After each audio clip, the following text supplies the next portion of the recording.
हिंद, नमस्कार साथियों। एक बार फिर सब सभी का स्वागत है आपको अपने यूट्यूब चैनल पीडीएस कंपास पे।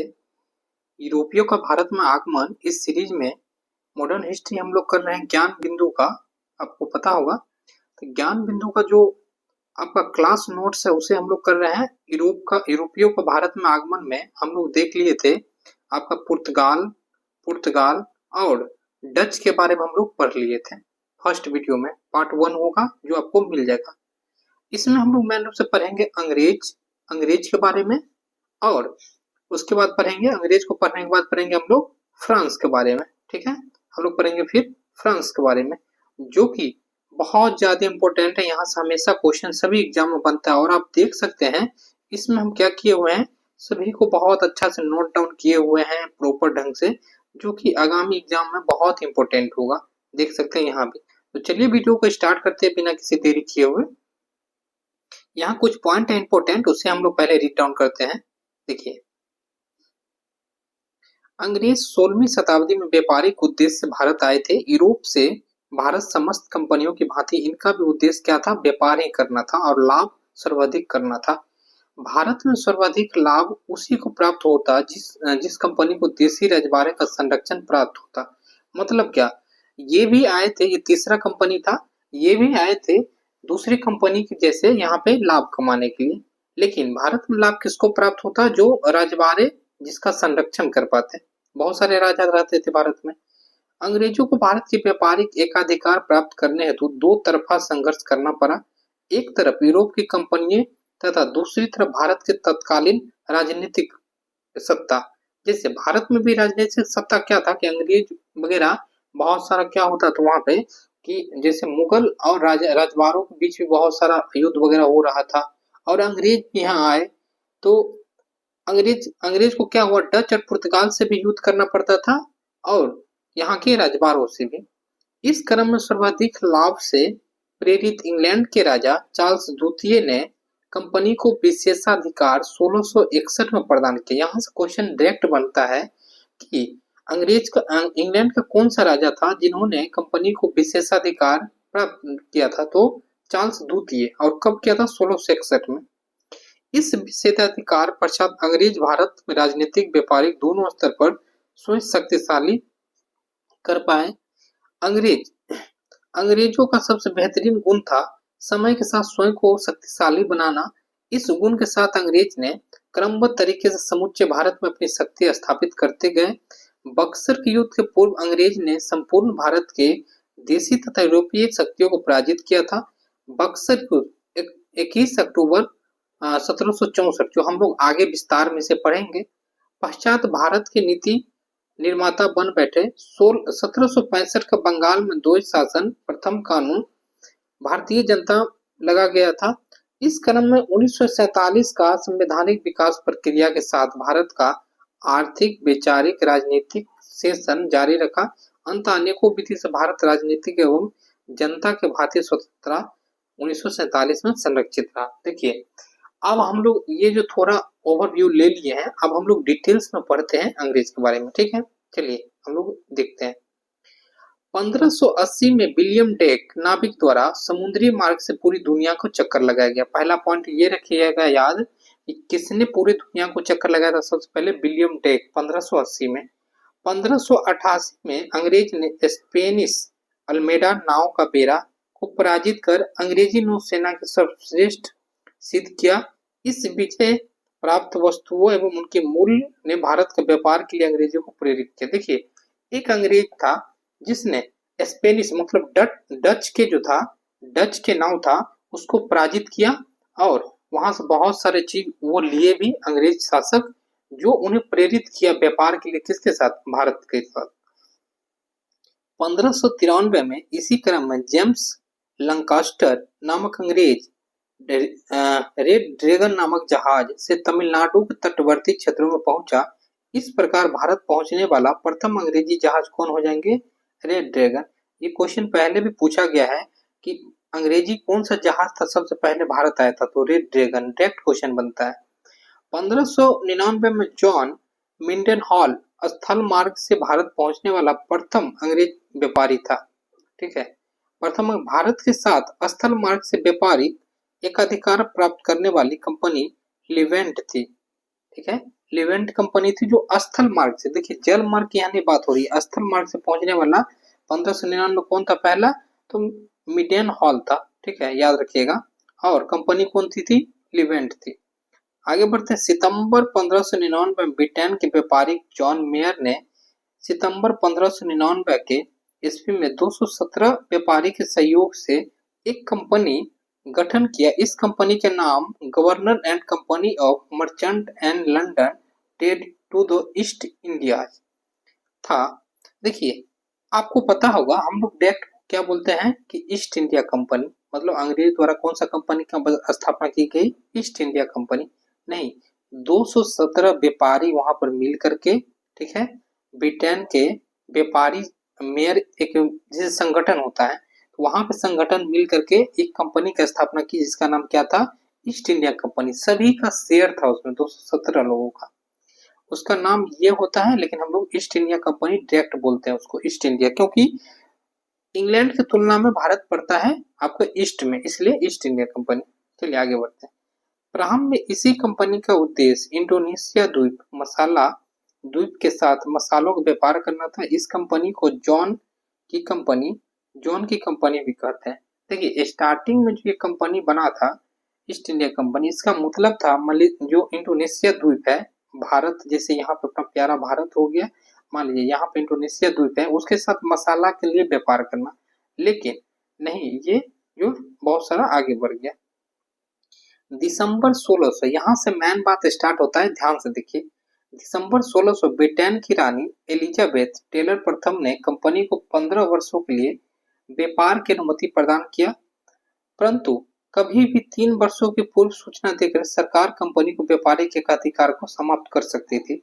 एक रानी थी वहां पे एलिजाबेथ टेलर प्रथम ने कंपनी को 15 वर्षों के लिए क्या दिया था, अनुमति दिया गया था, लेकिन यहाँ सरकार का मानना ये भी था कि 3 वर्षों पूर्व कभी भी कंपनी को समाप्त किया जा सकता है। 1603 में इंग्लैंड की महारानी एलिजाबेथ टेलर प्रथम की मृत्यु के पश्चात 1604 में जेम्स प्रथम इंग्लैंड के राजा बने। तो आप क्वेश्चन डायरेक्ट बनेगा कि एलिजाबेथ का मृत्यु कब हो गया, 1603 में। उसके बाद कौन राजा बना, तो जेम्स प्रथम। याद, कौन राजा बना, जेम्स प्रथम, याद रखिएगा। प्रथम ने भारतीय मुगल शासक अकबर के नाम एक पत्र लिखा, जिसमें जेम्स ने अकबर से भारत व्यापार करने की अनुमति मांगी थी। इस पत्र के साथ हॉकिंस मुगल शासक जहांगीर के दरबार में पहुंचा। देखिए हुआ क्या था, आपको बताते हैं। यहाँ पर जेम्स प्रथम कब बना है राजा, तो 1604 में। इन्होंने एक पत्र लिखा अकबर को। अकबर की मृत्यु कब हो जाता है, 1605 में ही इनकी मृत्यु हो जाता है। तो पत्र लिखा और अनुमति मांगी, तो एक साल बाद जो है 1605 के बाद जो है कौन आया उनके दरबार में, हॉकिंस को भेजा। कौन, जेम्स प्रथम, इन्होंने हॉकिंस को भेजा। तो हॉकिंस जब यहाँ पहुंचा तो देखा क्या कि अकबर वहां पे नहीं थे, अकबर मर चुके थे। वहां पे राजा कौन बन चुके थे, जहांगीर बन चुके थे, याद रखिएगा। जहांगीर के दरबार में पहुंचे, प्रथम अंग्रेज दरबार में पहुंचा, याद रखिएगा। क्वेश्चन डायरेक्ट बनता है, कौन सा अंग्रेज था जिन्होंने सबसे पहले भारत में आया था, दरबार में आया था, तो कैप्टन हॉकिंस, यहां से बनता है। चलिए कैप्टन हॉकिंस को देखते हैं। 1608 से 1611 इन्होंने आया था, 1608 में, याद रखिएगा। हॉकिंस तुर्की एवं फारसी दोनों भाषा के जानकार था। हॉकिंस ने जहांगीर में मुगलों की राजकीय भाषा फारसी में बात किया। इसका प्रभाव जहांगीर पर सकारात्मक पड़ा। देखिए हॉकिंस एक चालाक व्यक्ति था, वो चाहते थे कि ये लोग जिस भाषा को यूज करते हैं उसी भाषा में अगर हम बात करेंगे तो ज्यादा प्रभावशाली होगा, और हुआ भी। जहांगीर जो हुआ बहुत ही सकारात्मक और खुश हुआ। मुगल शासक जहांगीर ने हॉकिंस को 400 मनसब दिए एवं फिरंगी खां की उपाधि प्रदान की। देखिए यहाँ से क्वेश्चन बनता है, फिरंगी खां की उपाधि किसने हॉकिंस को प्रदान किया, तो याद रखिएगा कौन किए थे, तो आपको जहांगीर हो जाएंगे, जहांगीर ने हॉकिंस का शादी अमेरनियाई ईसाई मुबारक शाह की बेटी से करा दिया। देखिए उन्हीं के दरबार में एक व्यक्ति थे, उन्हीं का बेटी का नाम था आपका अमेरनियाई ईसाई मुबारक शाह की बेटी से करा दिया। उन्हीं के दरबार में शासक थे, उनकी बेटी से इनका शादी करवा दिया। हॉकिंस के साथ ही प्रसिद्ध यात्री विलियम फिंच भी भारत आए थे। याद रखिएगा, विलियम फिंच भी भारत आए थे हॉकिंस के साथ। अगर कभी क्वेश्चन बनेगा कि अंग्रेज कौन सा अंग्रेज था जिन्होंने हॉकिंस के साथ भारत आया, तो विलियम फिंच। विलियम फिंच ने ही अनारकली की दंत कथाओं का वर्णन किया है। अनारकली की कथा के बारे में आप लोग जानते होंगे, ठीक है। तो विलियम फिंच के द्वारा ही अनारकली की कथाओं का वर्णन किया गया था। याद रखिएगा, जहांगीर की जो थी महबूबा थी, कौन? अनारकली, ठीक है। विलियम फिंच के बारे में याद रखिएगा, इंपॉर्टेंट है। चलिए अब आगे बढ़ते हैं, हम लोग आगे पॉइंट देखते हैं। देखिए थोड़ा समय लगेगा साथियों, लेकिन आपका लेक्चर में वीडियो ये बहुत अच्छा बनेगा, आपका बहुत सारा फैक्ट क्लियर हो जाएगा। चलिए, विलियम फिंच के द्वारा जहांगीर की संपत्ति तथा उसके दरबारी कानून का भी वर्णन किया गया। इस क्रम में जहांगीर ने हॉकिंस को अंग्रेजी फैक्ट्री बनाने की अनुमति तो प्रदान किया, परंतु बोहरा व्यापारी एवं पुर्तगाली के दबाव में आकर आदेश वापस ले लिया। देखिए क्या हुआ, इन्होंने क्या किया कि हॉकिंस को व्यापारिक छूट दे दिया कि जाइए आप फैक्ट्री बनाइए, लेकिन पुर्तगाली और बोहरा मतलब वहां पर क्या था कि बहुत सारे जो यहाँ पर डच थे, पुर्तगाल वगैरह जो आए हुए थे, उनके दबाव में क्या किया जहांगीर जो है उनको, अंग्रेज को फिर से वापस ले लिया। क्या? तो अनुमति हॉकिंस से कि नहीं नहीं देंगे। अब आप यहाँ पे अंदाजा इस बात से लगाइए कि पुर्तगाली और डच वगैरह जो भी थे, तो उनका कितना ज्यादा यहाँ पे शक्ति का वर्चस्व हो चुका था कि मुगल भी जो थे उस समय तक, मुगल भी उनसे कतराने लगे धीरे धीरे कि नहीं। क्योंकि देखिए आपको पता होगा कि मुगल का शासन जो था, मुगल का शासन की बात करते हैं तो ये वाला क्षेत्र में था अधिक, लेकिन ये वाला जो क्षेत्र था मैन रूप से, वहां पे तो ये पुर्तगाल था, डच था, ये सब जो दक्षिण भारत में उनका अधिकार ज्यादा था, ठीक है। तो इन्होंने हॉकिंस से क्या किया कि वापस ले लिया। आप देखते हैं अंततः वर्ष 1608 तक हॉकिंस भारत में रहा तथा उसके बाद असफल होकर वापस लौट गया, ठीक है। अनुमति दिया था लेकिन ले लिया था, असफल लौट के ये भारत लौट गया। अब बढ़ते हैं आगे। 1611 में इस वर्ष मसूलीपट्टनम आंध्र प्रदेश में अंग्रेजों द्वारा भारत में प्रथम अस्थायी कारखाना स्थापित किया गया। याद रखिएगा यहाँ शब्द का प्रयोग हुआ है अस्थायी। आपसे डायरेक्ट पूछा जाता है अंग्रेजों द्वारा कौन सा कारखाना सबसे पहले भारत में स्थापित किया गया, तो मसूलीपट्टनम किया गया 1611 में, लेकिन अस्थायी, अस्थायी नहीं था। हम लोग अस्थायी के बारे में बाद में पढ़ेंगे। 29 नवंबर 1612 को ब्रिटिश कमांडर मिल्टन तथा सेनापति थॉमस बेस्ट ने सोपल्ली नामक स्थान पर पुर्तगालियों के अंग्रेजों के बीच युद्ध हुआ। यह युद्ध अंग्रेजी शक्ति नौसैनिक ने पुर्तगाली पर विजय प्राप्त किया। इस युद्ध के पराजय के पश्चात पुर्तगाली व्यापारिक एकाधिकार समाप्त हो गया। ये क्वेश्चन आपको सोपल्ली नामक युद्ध जो है, ये क्वेश्चन आपको नहीं लूसेंट में कभी भी नहीं मिल सकता है, ठीक है। और ये आपको दरोगा में पहले पूछा जा चुका क्वेश्चन है, सोपल्ली की युद्ध। तो याद रखिएगा सोपल्ली की युद्ध कब हुआ था? 29 नवंबर 1612 को। किनके बीच? अंग्रेज और पुर्तगाल के बीच। पुर्तगाल का एकाधिकार व्यापारिक क्षेत्र कब समाप्त हो गया था? तो एकाधिकार मतलब क्या था कि सिर्फ जो है पुर्तगाल ही अपना अधिकार स्थापित किए हुए थे कि हम ही व्यापार करेंगे, दूसरा कंपनी नहीं करेगा। लेकिन अब इन्होंने समाप्त कर दिया कि दूसरे कंपनी भी करेगा। तो सोपल्ली के युद्ध, यहाँ पर आप याद रखिएगा, ये जो सोपल्ली कहाँ पर है? सूरत में है। याद रखिएगा सूरत में, ठीक है।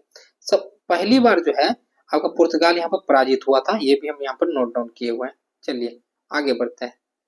आप देखते हैं सोपल्ली में जो है 1613 में युद्ध से प्रभावित जहांगीर ने एक अज्ञात पत्र के माध्यम से अंग्रेजों को प्रथम कोठी की स्थापना किया था।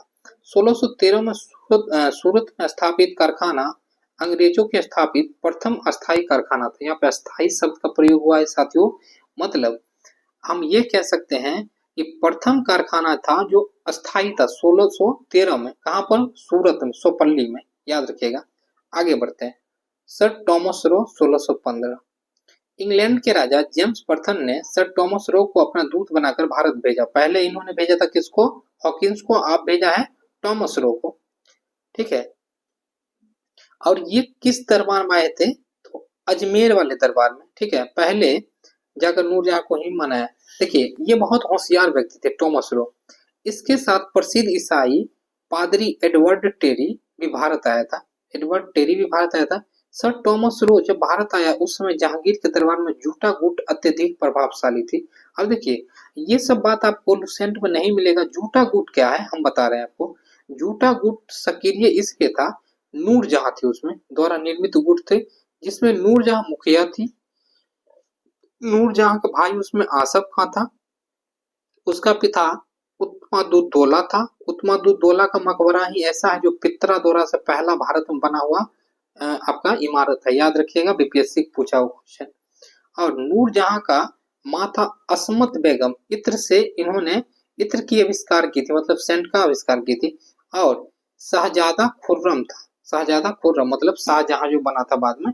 देखिए अगर बात करते हैं नूरजहां की, तो नूरजहां जो थी, नूरजहां जो बात अगर जहांगीर को बोलेंगे वही बात जहांगीर करते भी थे। ठीक है, नूरजहां। तो इस कारण से टॉमस रो क्या किए कि सबसे पहले जाकर के इन्हीं से मिले और इन्होंने बोला कि देखिए बहुत ज्यादा बड़ाई किए इनका, बहुत ज्यादा इनका क्या किए, बहुत ज्यादा इनका बड़ाई किए। उसके बाद जैसे मान लीजिए इनके लिए गिफ्ट वगैरह भी कुछ कुछ लाए थे, जिनसे ये नूरजहां प्रभावित होके जहांगीर को बोले क्या दिक्कत है, दे दीजिए, फैक्ट्री खोलेंगे ये लोग, क्या दिक्कत है। ठीक है ना, याद रखिएगा ये पॉइंट को। चलिए, इंग्लैंड के राजा जेम्स प्रथम ने जहांगीर को सर टॉमस रो के हाथे कुछ उपहार भी भेजे थे। अब देखिए अगर जेम्स प्रथम जो है कुछ उपहार भी इसलिए भेजे थे कि जहांगीर बहुत प्रभावित होगा। इंग्लैंड के राजा जेम्स प्रथम ने अपने दरबार का 6 चित्र जहांगीर को उपहार में भेजे थे। याद रखिएगा, एक लाल बघी भी था, जेम्स उपहार में भेजा था। एक लेंस युक्त चश्मा जहांगीर के जेम्स ने भेजा था। क्या क्या भेजे थे, एक लाल बघी, 6 चित्र भेजे थे और एक लेंस युक्त चश्मा, क्योंकि चित्र इन्हें बहुत ही पसंद होता था जहांगीर को। नेक्स्ट बढ़ते हैं। इस प्रकार नूरजहां तथा जहांगीर दोनों प्रभावित करने में टॉमस रो सफल रहा। इसके प्रभाव से अंग्रेजों ने वर्ष 1623 तक सूरत के अलावा भरूच, बड़ोदरा, आगरा में बस्तियां स्थापित की। इन सभी बस्तियों को सूरत प्रेसिडेंसी के अधीन कर दिया गया। देखिए प्रेसिडेंसी कहाँ कहाँ पे खोला गया, आपको अलावा भरूच में, बड़ोदरा में, आगरा में खोला तो गया, लेकिन सभी को प्रेसिडेंसी कहाँ था, आपका सूरत में ही रखा गया। 1600 आपको कितना है 61, 1661 अब आते हैं। इस वर्ष इंग्लैंड के राजा चार्ल्स द्वितीय को ईस्ट इंडिया कंपनी ने 1,70,000 पाउंड रुपया उधार दिया था। इसके बदौलत कंपनी को नवीन व्यापारिक विशेषाधिकार प्राप्त हो गया। अब जैसे मान लीजिए मुकेश अंबानी है, मुकेश अंबानी चाइना गए हैं व्यापार करने के लिए और इनको अधिकार दिया गया था मोदी जी के द्वारा 20 साल का ही, 20 साल का ही, 20 साल 19 साल हो गया है। मोदी जी को देश में विकास करना, इनको चाहिए 1.5 लाख मतलब 2,000 करोड़ रुपया। इन्होंने बोला मुकेश अंबानी को हमको 2,000 करोड़ रुपए दो तुम, और तुम 20 साल और वहां पे व्यापार करो। ऐसे ही क्या हुआ था, चार्ल्स द्वितीय को कौन पैसा दिए थे, तो कंपनी द्वारा 1,70,000 पाउंड दिया गया, जिससे क्या हुआ वहां पर फिर से समय बढ़ा दिया गया। याद रखिएगा, इंपोर्टेंट है। भारत में अंग्रेजों को अपनी बस्तियों की किलाबंदी का अधिकार प्राप्त हुआ। ईस्ट इंडिया कंपनी भारत में स्थायी सेना रखने का सिक्का ढाल सकती थी तथा देशी रियासतों में युद्ध संधि एवं न्याय भी कर सकती थी। ये जो पैसा जो दिया, उसके बाद जेम्स द्वितीय ने क्या क्या कहा कि आप लोग एक किलाबंदी बनाइए, किलाबंदी कीजिए भारत में, उसके बाद आप लोग सेना भी रखिए, सिक्का भी ढालिए, युद्ध होगा तो हमको बोलिए, सेना भी यहाँ से भेज देंगे। ये सारी बात किया गया चार्ल्स द्वितीय के द्वारा। ठीक है, नेक्स्ट बढ़ते हैं। इंग्लैंड के राजा चार्ल्स द्वितीय की शादी पुर्तगाल की राजकुमारी कैथरीन ब्रेगजा से हुआ। इंग्लैंड के राजा को भारत बॉम्बे दूत पुर्तगाल को दहेज में दे दिया गया। देखिए यहाँ पर क्या हुआ कि जैसे कि ये जो अंग्रेज जो था, अंग्रेज माफी चाहेंगे, अंग्रेज जो था उसका चार्ल्स द्वितीय की शादी किससे हो गया, पुर्तगाल की राजकुमारी कैथरीन से। इन्होंने दहेज में दिया बॉम्बे को, बॉम्बे शहर जो था पुर्तगाल के अंतर्गत था, आपको अंग्रेज को दे दिया। ये अंग्रेज क्या किया, क्योंकि आप देख सकते हैं यहाँ पर ये लिए थे अंग्रेज कंपनी से लिए थे इतना रुपए, तो इन्होंने अंग्रेज को मुंबई दे दिया कुछ रुपए लेकर के 10 पाउंड वार्षिक पर। देखिए यहाँ पर लिखा है, इंग्लैंड के राजा चार्ल्स द्वितीय ने 10 पाउंड वार्षिक दर करके बदले बॉम्बे किराया अंग्रेज को दे दिया। अगले 8 वर्षों में गेराल्ड ऑन्गियर बॉम्बे के संस्थापक बम्बई का आधुनिक रूप दिया। इस नवीन संरचना के बाद बम्बई को पूर्ण आधुनिक शहर में परिवर्तित कर दिया। बम्बई प्रथम संस्थापक जॉर्ज ऑस्कडाइन था। देखिए यहाँ क्वेश्चन ये सब बनेगा। चार्ल्स द्वितीय का शादी किनके साथ हुआ? कैथरीन ब्रेग्जा से। बम्बई किसने दिया था किराए पे? तो चार्ल्स द्वितीय ने। किसको? अंग्रेज को। कितने रुपए में? 10 पाउंड वार्षिक दर पे। ठीक है। एक क्वेश्चन यहाँ से बनता है, बम्बई के संस्थापक कौन थे? गेरोल्ड अंगियर। ठीक है, गेरोल्ड अंगियर याद रखिएगा, इंपोर्टेंट है। बम्बई का प्रथम संस्थापक थे जॉर्ज ऑक्सटाइन, याद रखिएगा, इंपोर्टेंट है ये। चलिए नेक्स्ट बढ़ते हैं। अब नेक्स्ट बढ़ते हैं दोस्तों। 1668 में इस वर्ष इंग्लैंड में गौरवमय रक्तहीन क्रांति हुई। इंग्लैंड में गौरवमय रक्तहीन क्रांति हुई। अहिंसा के दम पर सत्ता में क्रांतिकारी परिवर्तन हुआ। उदारवादी दल की सत्ता स्थापित हुई। इस राजनीतिक परिवर्तन के क्रम में नए राजा एवं रानी के स्थापित किए गए। विलियम तृतीय एवं मेरी राजा रानी बनाए गए। कब? 1688 की बात है। अगर किन्हीं देश में अगर सत्ता परिवर्तन होता है तो उनके जो भी व्यापारिक लोग होते हैं उन पे भी प्रभाव पड़ता है। ठीक है ना। यहाँ हम एक पॉइंट लिखे, इंग्लैंड में लोकतंत्र की स्थापना के लिए वार्ता ही समस्या का हल है। यहाँ पे मेन रूप से क्या हुआ था कि लोकतंत्र की स्थापना के लिए ये सब चलाए जा रहे थे। चलिए नेक्स्ट पढ़ते हैं पॉइंट। इस कालखंड में ईस्ट इंडिया कंपनी के भांति भारत से व्यापार करते हुए अनेक कंपनी बनाए गए। कुछ नवीन व्यापारिक की एक समूह द्वारा न्यू इंडिया कंपनी भारत से व्यापार उद्देश्य स्थापित किए गए। न्यू इंडिया कंपनी के द्वारा न्यू ब्रिज नामक जहाज खरीद लिया गया। देखिए अब धीरे धीरे क्या हो गया, बहुत सारा कंपनी वहां पर बनाया जाने लगा। इसी दौरान क्या हुआ, एक न्यू इंडिया कंपनी बनाया गया जिससे न्यू इंडिया ब्रिज नामक जहाज खरीदा गया। ये क्वेश्चन वैसे बनता नहीं है। इंग्लैंड के तत्कालीन राजनीतिक सत्ता का सहयोग न्यू इंडिया कंपनी को भारत से व्यापार की अनुमति भी प्राप्त हो गया। इंग्लैंड के जो सत्ता में कंपनी थे, जो सत्ता में थे, उन्होंने न्यू इंडिया कंपनी को आपको भारत से व्यापार करने की अनुमति दे दी। 1608 से भारत में व्यापार कर रही पुरानी कंपनी जैसे जॉन की कंपनी थी, न्यू इंडिया कंपनी को भारत में प्रतिस्पर्धा इस कंपनी से करना था। पहले 1608 से कौन कंपनी करती थी? जॉन की कंपनी करती थी। जो हम बोले थे आपको 217 आदमी मिल करके जो कंपनी बनाई थी जिसका नाम क्या था? जॉन की कंपनी। अब जो है न्यू इंडिया कंपनी जो थी इसके साथ संघर्ष करेगी। दोनों यूरोप की ही है, याद रखिएगा। 1708 में इस वर्ष तक भारत के साथ व्यापार करने के उद्देश्य से 3 अन्य कंपनियां भी संगठित हुई। इन कंपनियों को आपसी व्यापारिक संघर्ष प्रारंभ हो गया। भारत की व्यापारिक स्थिति असंतुलित हो गई। इस व्यापारिक प्रतिस्पर्धा की समस्या से बचाव हेतु गोडाल्फिन के राजकुमार द्वारा इंग्लैंड के संसद में यूनाइटेड बिल का प्रस्ताव रखा गया, जिसके अंतर्गत इन तीनों कंपनियों का सम्मिलन करना था। अंततः एक नवीन कंपनी तो united and company of merchant of London trading to the East का गठन किया गया। इस कंपनी को संक्षिप्त में ईस्ट इंडिया कंपनी कहा गया। देखिए दोस्तों, एक जॉन की कंपनी थी, लेकिन बाद में कौन सी कंपनी बनी? ये कंपनी बनी जिसका नाम क्या रखा गया? ईस्ट इंडिया कंपनी रखा गया, याद रखिएगा। चलिए, ईस्ट इंडिया कंपनी का विस्तार। पश्चिमी तट पर अंग्रेजों ने वर्ष 1613 में सूरत अपना प्रथम कारखाना स्थापित किया था। आपको हम बताए भी थे, अस्थायी यहाँ किया था, लेकिन 1611 में अस्थायी किया था। 1623 तक भरूच, बड़ोदरा, खंभात, अहमदाबाद, आगरा कंपनी फैक्ट्री स्थापित की गई। ईरान के अन्य सहयोग के दम पर अंग्रेजों ने 1628 में हुरमुज बंदरगाह को कब्जा में ले लिया था। ईरान के सहयोग से 1628 में अंग्रेज किसको अंदर ले लिए थे? हुरमुज बंदरगाह को। बम्बई, पुर्तगालियों से दहेज में चार्ल्स द्वितीय ने 1661 तक प्राप्त किया था बम्बई को।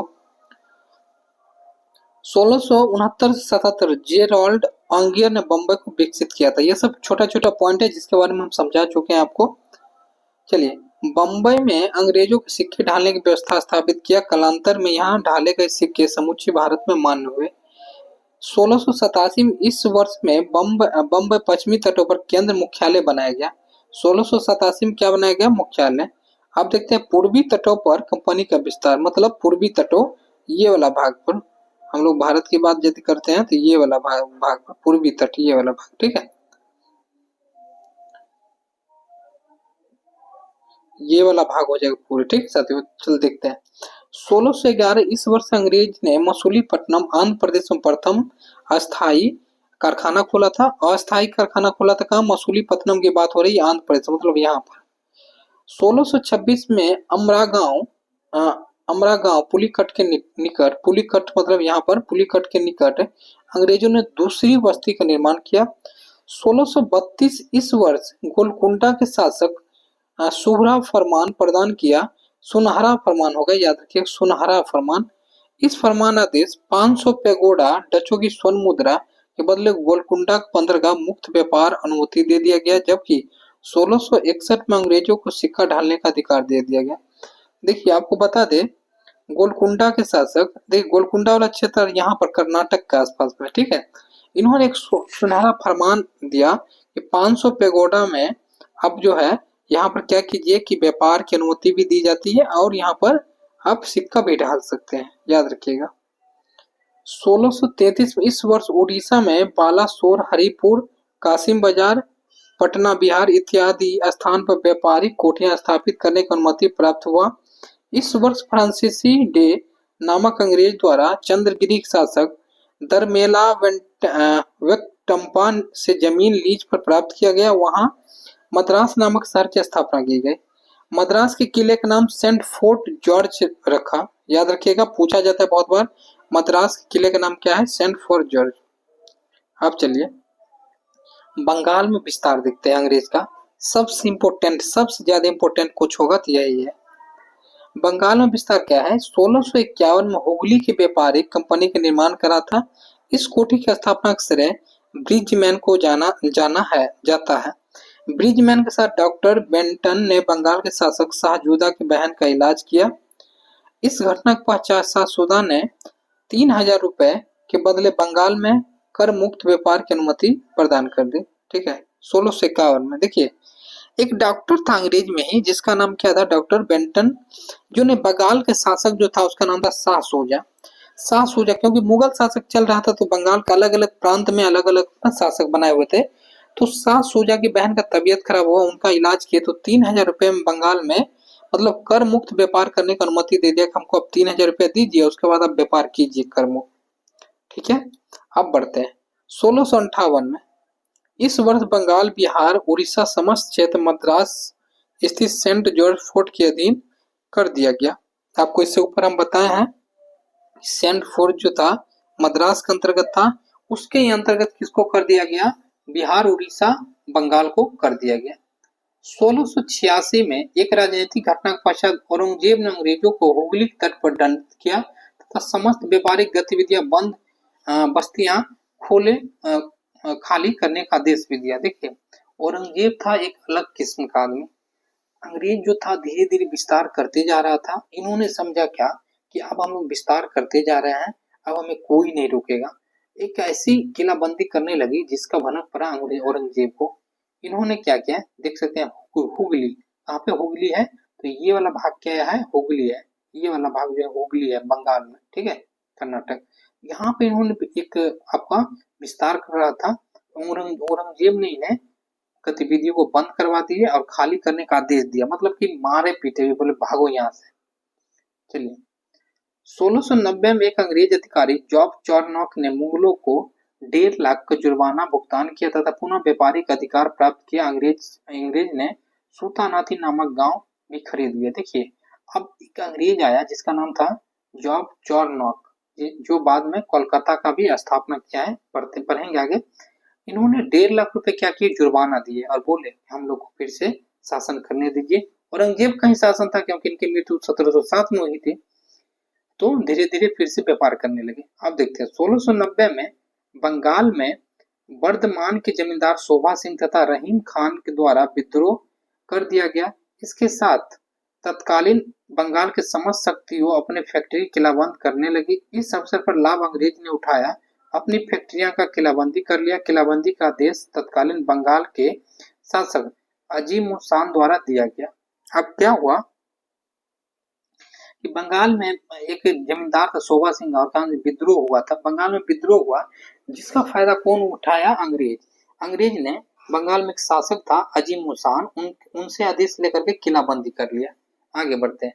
1658 अजीम मुसान ने 1200 रुपए के बदले 3 गांव अंग्रेज को सौंप दिया। 1200 बोला, 1200 रुपए दो और 3 गांव तुम्हें मैं देता था। इसी गांव के स्थान पर 1700 में जॉब चॉर्नोक ने कोलकाता नामक शहर की स्थापना किया था। ठीक है, जॉब चॉर्नोक ने। क्वेश्चन यहाँ से बनता है कि कोलकाता की स्थापना किसने किया था? जॉब चॉर्नोक, याद रखिएगा। कोलकाता में ही फोर्ट विलियम किले की स्थापना की गई। चार्ल्स आयर को इस किले का संस्थापक कहा जाता है।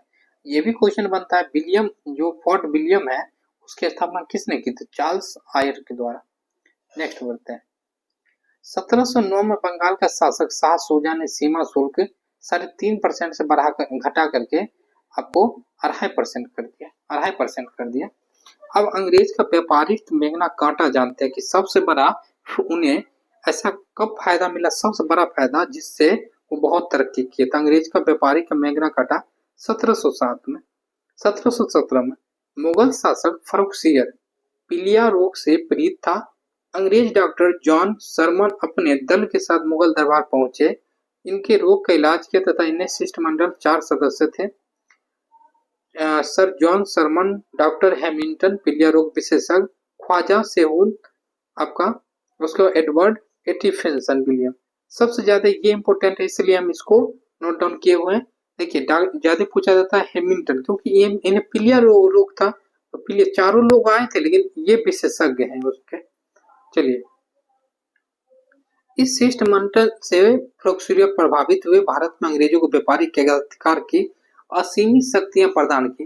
क्योंकि अगर मान लीजिए जैसे बंगाल के शासक यहाँ का मुगल, मेन रूप से मुगल क्या थे यहाँ के, तो राजा थे। उन्होंने क्या बोला कि आप लोग को जहां जो व्यापार करना है छूट में कीजिए, टैक्स फ्री कीजिए, ठीक है, कोई दिक्कत नहीं है। मात्र 3000 रुपए के बदले बंगाल, बिहार, उड़ीसा में कर मुक्त व्यापार कीजिए, सब जगह है। अब मेन रूप से यही वाला रीजन था सबसे महत्वपूर्ण, बंगाल, बिहार, उड़ीसा वाला। तो 3000 रुपए में इन्होंने कहा कि आप कर मुक्त व्यापार कीजिए। कलकत्ता के नजदीक 38 गांव अंग्रेजों ने खरीदने का अधिकार प्रदान किया। 10,000 के बदले अंग्रेजों ने सूरत बंदरगाह कर मुक्त व्यापार अधिकार प्राप्त किया। बम्बई में ढाले गए सिक्के समूचे भारत में चलाने का अधिकार प्राप्त किया। मतलब इन्होंने अपना पैसा चलाने लगा। और याद रखिएगा, जहाँ के शासक वहां का अगर विस्तार कर लिया, किलेबंदी कर लिया, अपना पैसा चलाने लगा, तो वहां पे उनके विकास को कोई नहीं रोक सकता है। आम्स महोदय ने इस 1717 व्यापारिक के अधिकार को अंग्रेजों का मेघना कांटा कहा है। याद रखिएगा, ये वाक्य किनका है? आम्स का। आपसे पूछा जाएगा 1717 की जो व्यापारिक अधिकार है उनको मेघना कांटा किसने कहा है? तो आम्स के द्वारा कहा गया है। चलिए, अब जो है हम लोग अंग्रेज के बारे में देख लिए हैं। अब हम लोग को है फ्रांस के बारे में देखना। लेकिन इस वीडियो को हम लोग नेक्स्ट वाला हम देखेंगे, क्योंकि बहुत बड़ा वीडियो नहीं हो जाएगा। फिर मिलते हैं नेक्स्ट वीडियो में। जय हिंद साथियों।